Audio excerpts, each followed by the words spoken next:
Քաղաքացիական պայմանագրի շարքերում պատմաբանի մասնագիտություն ունեցող լիքը մարդ կա, էլի։ Մեկը համարձակվեք պարոն Փաշինյանին բացատրեք, որ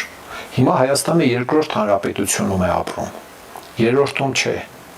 Ուզում ես փոխել հաջորդ հանրապետության, սա ուրիշ խոսակցություն է։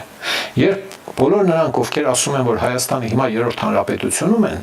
համարում են, որ Հայաստանը 1920 թվականին չի զավթվել, չի օկուպացվել։ Հասկանում եք տարբերությունը։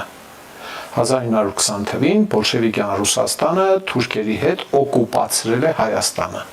Հայաստանից մի թիկապոգել են, կպցրել են Թուրքիային այն ժամանակ առաջին հանրապետությունից։ Այս մնացածը դարձրել են այսպես կոչված խորհրդային միության մաս, լուծարել են Հայաստանի պետականությունը եւ հանրապետությունը, անունը ինչ ուզում եք դրեք, բավարար անունը թագավորություն տարածելնային։ Դա հանրապետություն չի եղել, դա եղել է վարչատարածքային միավոր։